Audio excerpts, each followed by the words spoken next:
మంచి సలహా ఇచ్చావు గురువమ్మ. ఒసే శ్యామా, నాతోనే పెట్టుకుంటావా? నీకుందే ఇప్పుడు.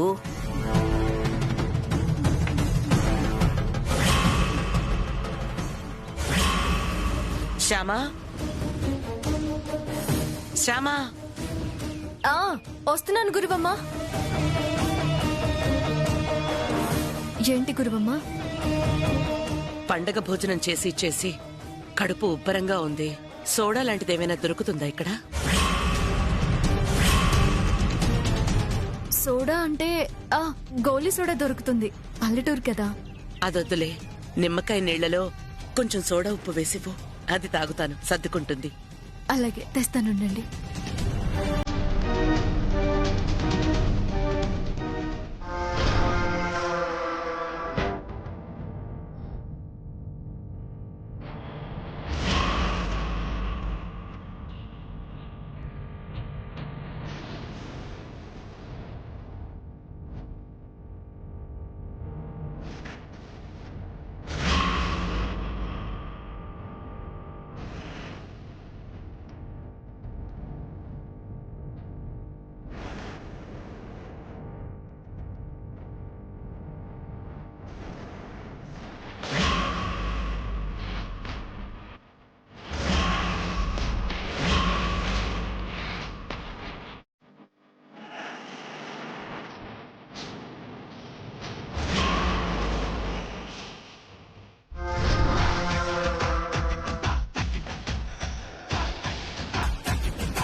ఇదిగోండి.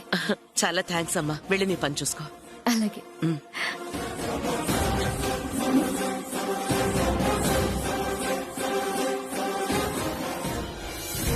వదినా, వస్త్రతాంబూలంకంతా రెడీనా? అంతా శ్యామ చూసుకుంటుందిలే వదినా. అంతా ఆ పిల్ల నెత్తి మీద వేకు. సరిగ్గా చూసుకుంటుందో లేదో. సరిగ్గానే చూసుకుంటుంది వదినా. శ్యామా, అంతా రెడీనా? చూద్దాం రండి. శ్యామా, రెడీ అత్తయ్య గారు. చూసారా ఎంత చక్కగా రెడీ చేసిందో మా కోడలు. అవునవును, చాలా బాగా రెడీ చేసింది.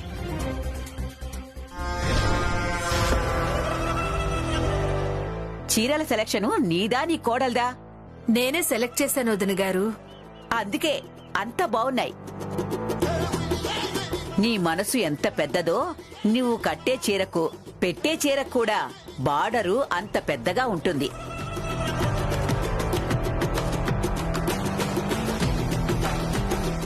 ఈ చీర ఎంత బాగుందో.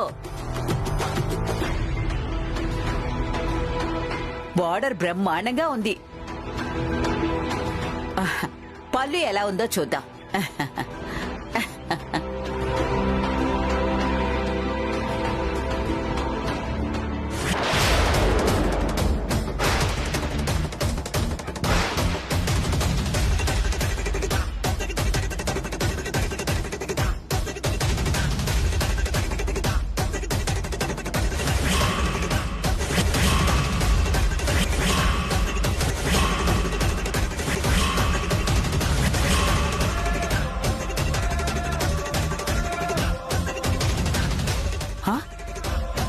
ఇదేంటి చీర ఇలా కట్ చేశారు? నాకు అదే అర్థం కావట్లేదు వదినా. ఇదొక్కటేనా? మిగతా చీరలు కూడా ఇలాగే తగలబడ్డాయా? ఇది ఆవేశంతో చెయ్యెత్తినా ఆలోచనతో చెయ్యి దించాను. సంతోషించు. దించక నా పెళ్ళం చెంప పగలు కొడతావా ఏంటి? అదే జరుగుంటే పరిస్థితి వేరే రకంగా ఉండేది. చెట్టి బావగారు ప్లీజ్. అయితే బావగారు ఏదో ఆవేశంలో చేయొద్దాను అని చెప్తున్నారు కదా, ఇంకా వదిలేయండి ప్లీజ్. నాకు ఆవేశం ఉందమ్మా, నాకు ఉంది. ఎప్పుడన్నా ఎవరి మీదన్నా చెయ్యొద్దనా? అది ఆడవాళ్ళ మీద. తనకొక్కడికి ఆవేశం ఉన్నట్టు మాకు లేనట్టు పెద్ద గొప్పగా చెప్తున్నాడు. ఏయ్, నేను గొప్పగా చెప్పట్లేదు. మీ ఆవిడ తప్పు చేసిందని చెప్తున్నాను. తప్పు చేసింది నువ్వు అని చెప్తున్నాను. ఏయ్, అన్నయ్య, అన్నయ్య, ఆగు, ఆగు. ఏమండి, పిల్లలు అలా గొడవ పడుతుంటే చూస్తూ అలా ఊరుకున్నారేంటండి?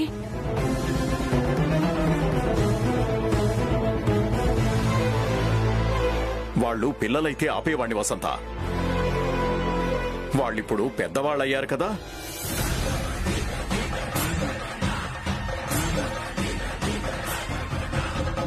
పెళ్లాల విషయంలో గొడవ పడేంత పెద్దవాళ్ళయ్యారు.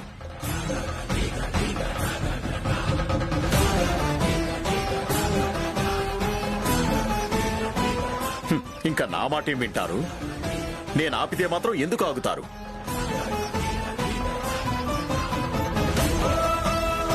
ఏం డాడీ అలా మాట్లాడుతున్నారు? మేమెంత పెద్దవాళ్లమైనా మీకెప్పుడు చిన్నపిల్లలమే కదా డాడీ. మీ మీద మా గౌరవం ఎప్పటికీ అలాగే ఉంటుంది.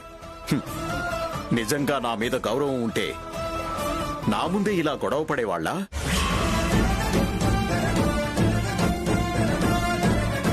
అందరి ముందు నేనిలా తలదించుకునేలా చేసేవాళ్ళ? అంతా నా తలరాత. అనుభవించడం తప్ప ఏం చేయగలను?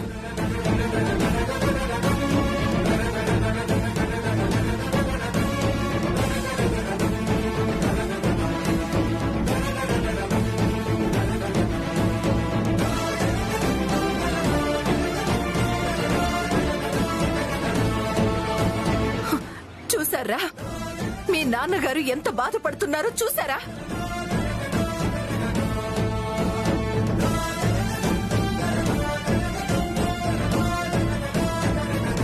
కడుపును పుట్టిన పిల్లలు తల్లిదండ్రుల్ని సంతోష పెట్టకపోయినా పర్వాలేదురా, కానీ ఇలా మా ముందే గొడవలు పడుతూ ఇంతలా బాధ పెట్టకూడదు.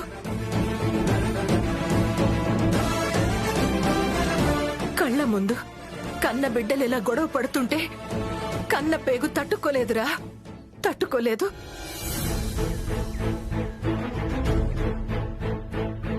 రేయ్, కన్న తల్లిగా ఏనాడు ఏది మిమ్మల్ని అడగలేదు. ఇప్పుడు మొదటిసారి కొంగు చాచి మిమ్మల్ని అడుగుతున్నాన్రా.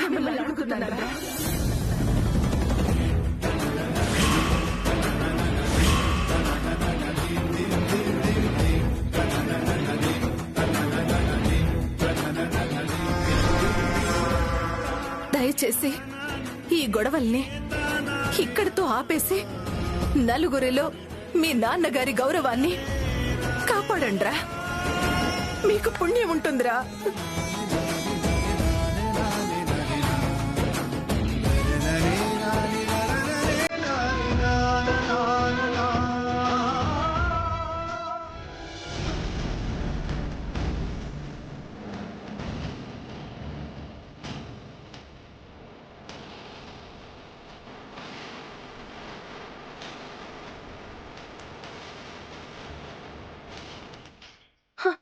ఐశ్వర్య,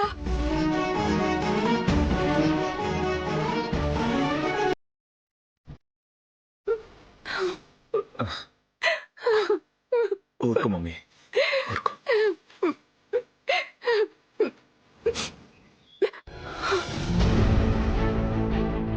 క్షమించండమ్మా, ఇలా జరుగుతుందని అస్సలు ఊహించలేదు. జరిగిందాన్ని మనసులో పెట్టుకోకుండా మనస్ఫూర్తిగా వస్త్ర తాంబూలం తీసుకుని వెళ్ళండమ్మా ప్లీజ్. అలాగే అక్క. అమ్మా శ్యామ, నా పెళ్ళాన్ని గొడ్రాలన్న వీళ్ళతో కలిసి నేను హ్యాపీగా ఉండగలనా? మా అత్తగారిని అలా తోసేసిన వీళ్లతో మేము కలిసి ఉండడమా? నాన్సెన్స్. నా పెళ్ల మీద చేతుని వీడితో నేను కలిసి ఉండటం ఏంటి? Double non sense. ఇంత గొడవ జరిగాక కలిసి ఉండడం కన్నా విడిపోవడమే కరెక్ట్. నేను అదే అనుకుంటున్నాను. మనం మళ్ళీ కలిసి ఉండడం అనేది ఈ జన్మలో జరగదు. అనయ్య, వచ్చే జన్మలో కూడా జరగదు. అనయ్య, అనయ్య.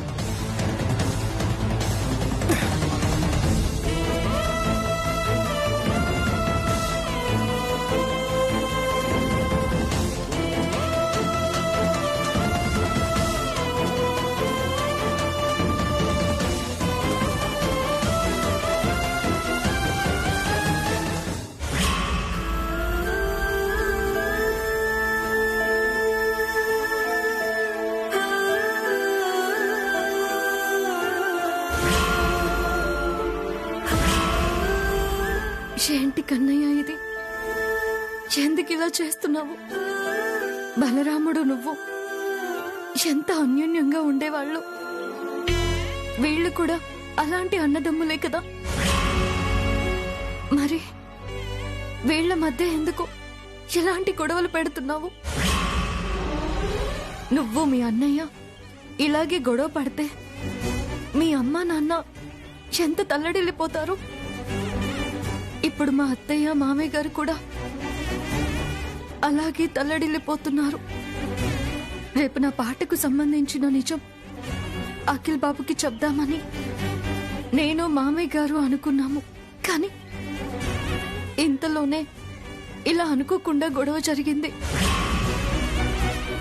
అంటే ప్రస్తుతం నేను పాట విషయం అఖిల్ బాబుకి చెప్పడం ఇష్టం లేక ఇలాంటి అవాంతరాన్ని తీసుకొచ్చావా కన్నయ్య? అంతే అయి ఉంటుందిలే. నీ లీలలు మాకు ఒక పట్టాన అర్థం కావు కదా. నేను నా పాట విషయం అఖిల్ బాబుకు చెప్పడం ఒకరోజు ఆలస్యమైనా పర్వాలేదు, కానీ గొడవ పడ్డ అన్నదమ్ములు కలవడం మాత్రం ఆలస్యం కాకూడదు కన్నయ్య. కలవాలి. గొడవ పడ్డ మా అశోక్ బావగారు, అరుణ్ బావగారు వెంటనే కలవాలి. తొందరగా వాళ్ళని కలిపే మార్గాన్ని నాకు చూపించు కన్నయ్య.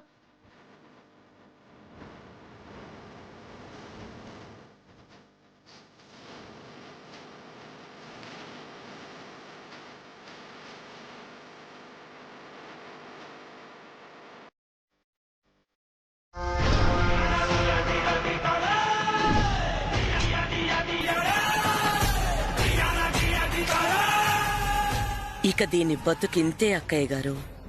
కన్నయ్య విగ్రహం ముందు నిలబడ్డం, మూగగా కన్నీళ్లు పెట్టుకోవడం. లేకపోతే ఈ ఇల్లు కొట్టేసి నన్నే ఏడిపించాలని చూస్తుందా?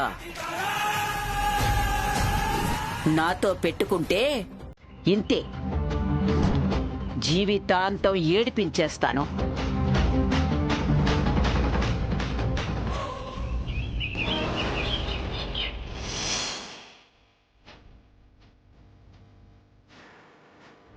ఏందోనమ్మా, మీరందరూ వచ్చినందుకు చాలా సంతోషించాం. కానీ ఇంట్లో గొడవ జరగడం వల్ల చాలా బాధగా ఉందమ్మా. బాధపడుకు రంగమ్మ. కుటుంబం అన్నాక ఇటువంటి గొడవలు, మనస్తాపాలు రావడం మామూలే కదా.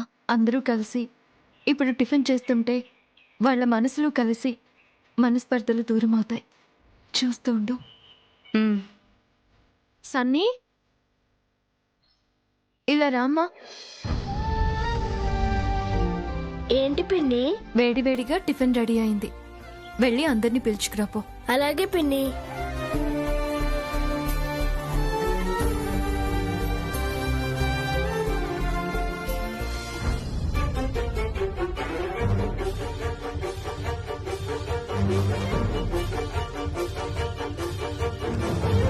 ఏందమ్మా, ఇంకా ఎవరు రావట్లేదు? వస్తారు వెంకన్న. సన్నీ వెళ్ళాడు కదా, అందరూ తప్పకుండా వస్తారు.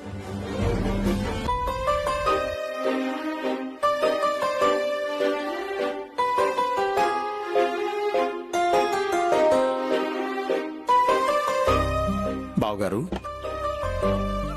ఇవాళ ఒక్కరోజు ఉండి వెళ్తే బాగుంటుంది కదా? క్షమించండి బావగారు, వెళ్ళాలి.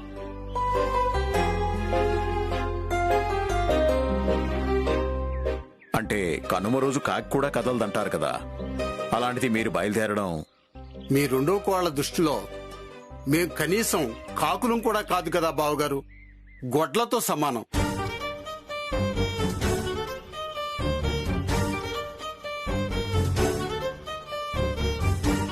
కనుమ పశువులకు సంబంధించిన పండుగ. మాలాంటి పశువుల పండుగ రోజు వెళితే తప్పేం కాదులేండి.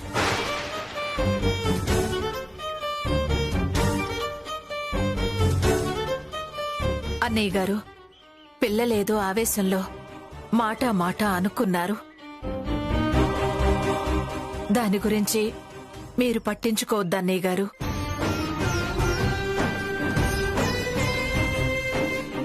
దాన్ని మనసులో పెట్టుకోవద్దు. పట్టించుకోకూడదనే మేము అనుకుంటాం వదిన గారు, కానీ మనసు పట్టించుకోకుండా ఉండలేదు కదా.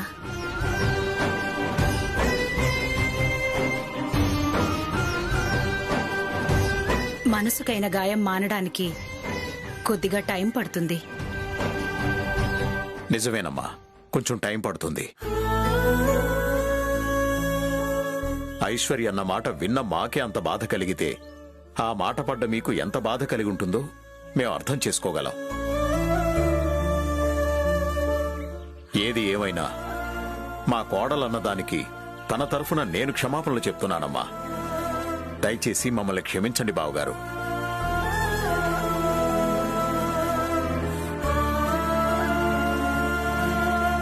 అయ్యయ్యో, అదేంటి బావగారు, మీరేం తప్పు చేశారని మీరు క్షమాపణ అడుగుతున్నారు? జరిగిన దాంట్లో నా తప్పు లేకపోయినా అది జరగకుండా ఆపలేనప్పుడు క్షమాపణలు అడగటం నా బాధ్యత కదా బావగారు. ఇంకోసారి ఎప్పుడూ ఇలా జరగకుండా చూసుకుంటాను.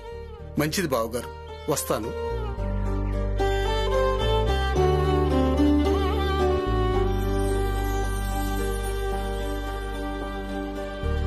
వస్తా.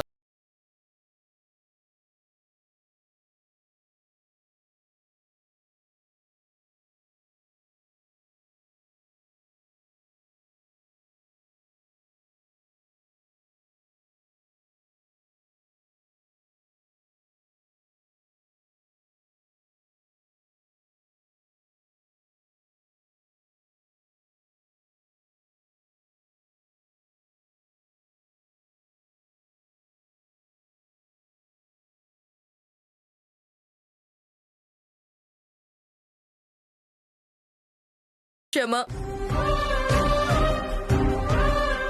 ఏనాడు ఎవ్వరి చేత మాట పడని మనుషులు అలాంటి మాట పడితే ఎంత కష్టంగా ఉంటుందో నీకు తెలుసు కదా.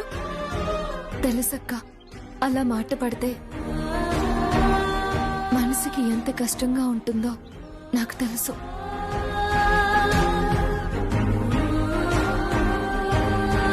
కానీ ఐశ్వర్య అక్క సంగతి నీకు కూడా తెలుసు కదా. వెనక ముందు చూసుకోకుండా మాట్లాడుతుంది. నువ్వే కొంచెం అర్థం చేసుకోవాలి. వరుసకి మేము నీకు తోడుకోడలేమే, కానీ నేను ఐశ్వర్య అక్క నీకు పిల్లలతో సమానమక్క. మేమేమైనా తప్పులు చేస్తే అమ్మలా క్షమించి వదిలేయాలి, కానీ ఇలా బాధపడకూడదక్క.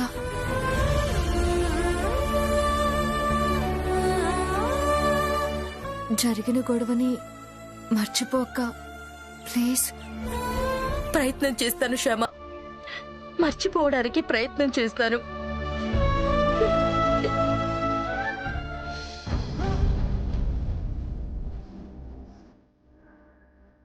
మాట అన్నవాళ్లు తేలిగ్గా మర్చిపోతారు, కానీ మాట పడ్డవాళ్ళు అంత తేలిగ్గా మర్చిపోరమ్మా.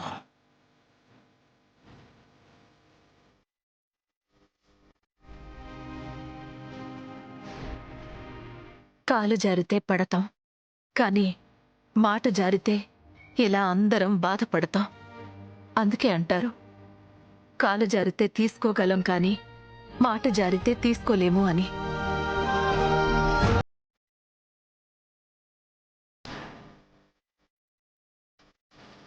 నడు. గురువమ్మ వద్దు గురువమ్మ, ప్లీజ్ నీకు దండం పెడతాను, దయచేసి ఇలా చేయొద్దు ప్లీజ్. మేము ఇలాగే చేస్తాం. 10 రూపాయలు. గురువమ్మ ప్లీజ్ ఆగండి, నా మీద పగ తీర్చుకోవడానికి ఇది సమయం కాదు.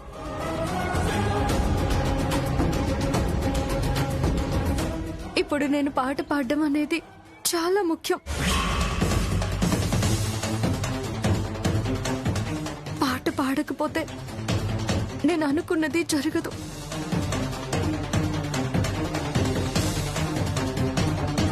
దయచేసి నా మాట విని ఆగిపోండి, కావాలంటే మీ కాళ్ళు పట్టుకుంటాను. ప్లీజ్ గురువమ్మ, దయచేసి వెళ్ళొద్దు. నన్ను అర్థం చేసుకోండి గురువమ్మ. గురువమ్మ ప్లీజ్.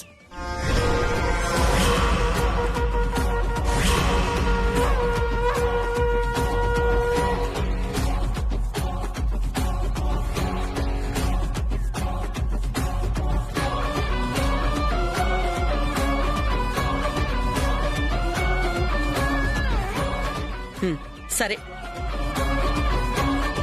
నువ్వింత కాళ్లబేరానికి వచ్చావు కాబట్టి ఒప్పుకుంటున్నాం. లేలే,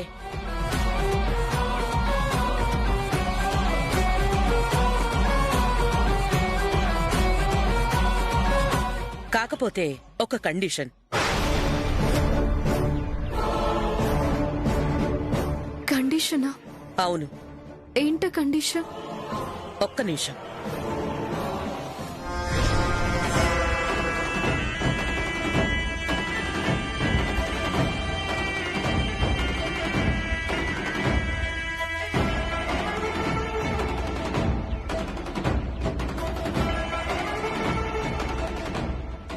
ఈ ఖాళీ స్టాంప్ పేపర్ మీద నువ్వు సంతకం పెట్టాలి.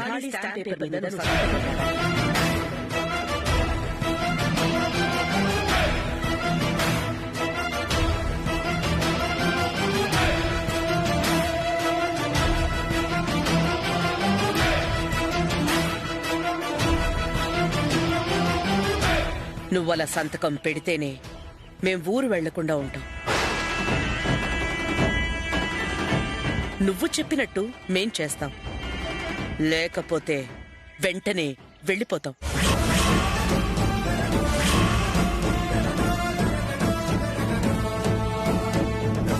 ఇదేంటి గురువమ్మ, దీని మీద ఏమీ రాయలేదు కదా?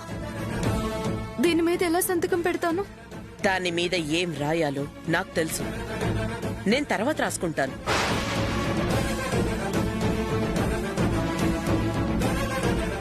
ఏం రాసుకుంటావు?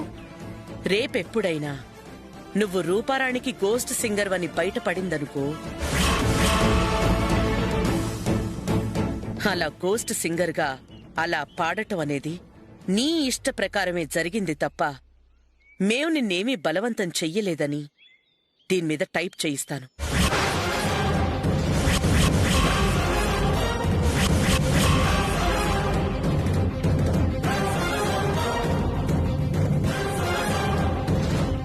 మా జాగ్రత్తలో మేము ఉండాలిగా మరి. ఈ ఖాళీ స్టాంప్ పేపర్ మీద నువ్వు సంతకం పెడితేనే మేమిక్కడుంటాం, లేకపోతే మేం వెళ్ళిపోతాం. బాగా ఆలోచించుకో.